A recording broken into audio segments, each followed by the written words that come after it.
নমস্কার বন্ধুরা, আমাদের ভালোবাসার হেসেলে আপনাদের স্বাগত।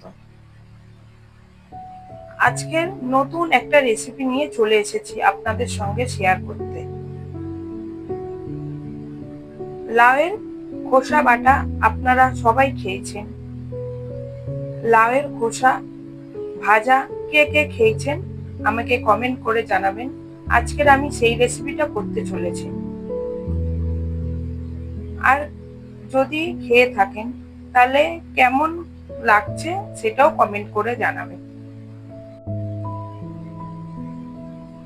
তো বন্ধুরা, শুরু করা যাক।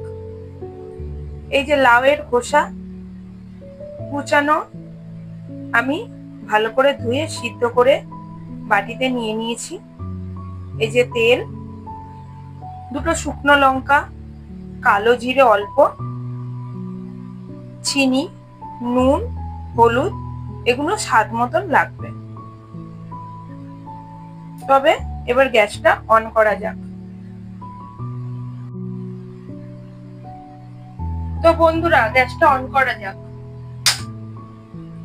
কড়াইটা যখন হালকা গরম হয়ে যাবে তখন তেলটা দিয়ে দেবো।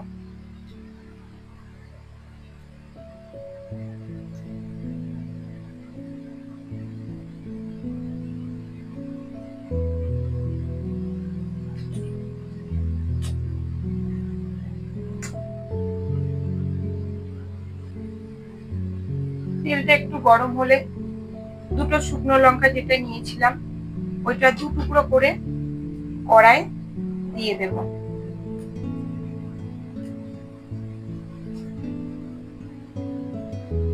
শুকনো লঙ্কাটা একটু তেলের মধ্যে নাড়াচাড়া করে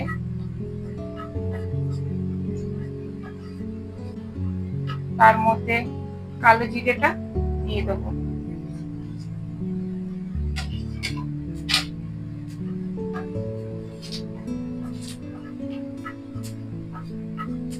শুকনো লঙ্কাটা লাল লাল হয়ে গেলে লাউ সিদ্ধ করে রাখা লাউটা কড়াই দিয়ে দিলাম।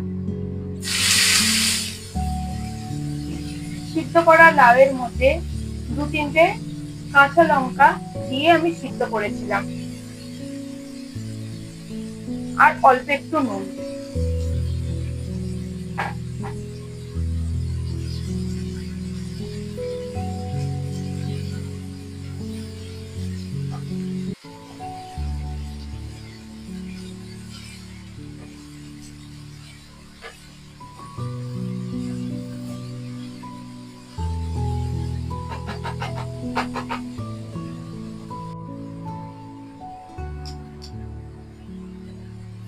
একটু নাড়াচাড়া করে এবার হলুদ গুঁড়োটা দিয়ে দেব।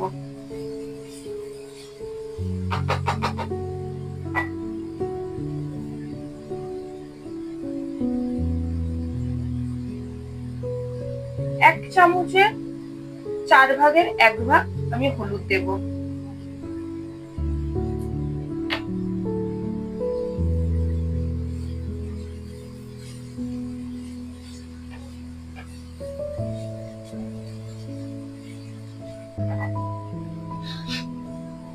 সিদ্ধ করার সময় নুন দিয়েছিলাম, যার জন্য আমি অল্প করে নুন দেবো স্বাদ অনুযায়ী।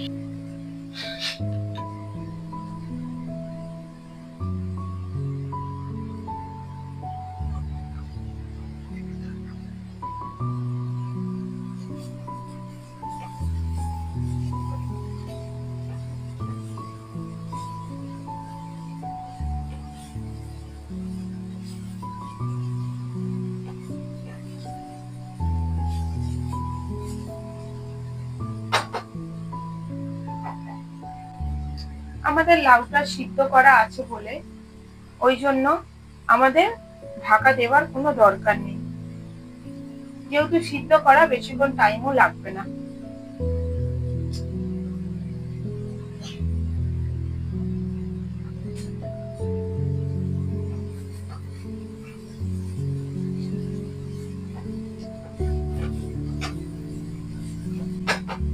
আপনারা এরকম করে বাড়িতে ট্রাই করে দেখতে পারেন।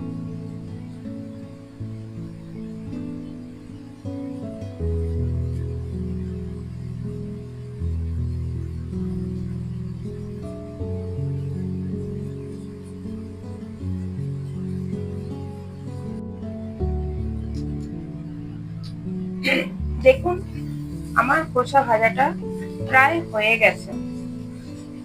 আর খোসা ভাজাটা যখন ভাজা করবেন মানে আঁচে দেবেন, তখন গ্যাসটা একদম লো ফ্লেমে দিয়ে করবেন আপনারা, কারণ খোসাটা সিদ্ধ করা আছে আমার, যার জন্য একদম লো ফ্লেমে আঁচটাকে দিয়ে আপনাদেরও করতে হবে। এবারে হয়ে এসছে, এবার নামিয়ে দেব আমি। এবার একটু তার উপর দিয়ে চিনি স্বাদ অনুযায়ী অল্প করে দিয়ে দিলাম।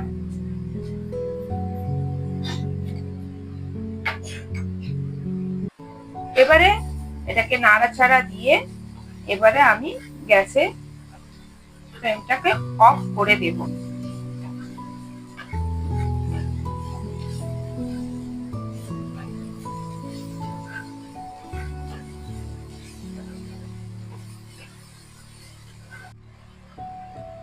তো বন্ধুরা, ননস্টিক কড়াই থেকে কাঁচের বোলে আমি ঢেলে নিলাম। আমার খোসা ভাজা রেসিপি রেডি। এইটা এবার গরম ভাতে খেতে পারবেন এরম ভাবে।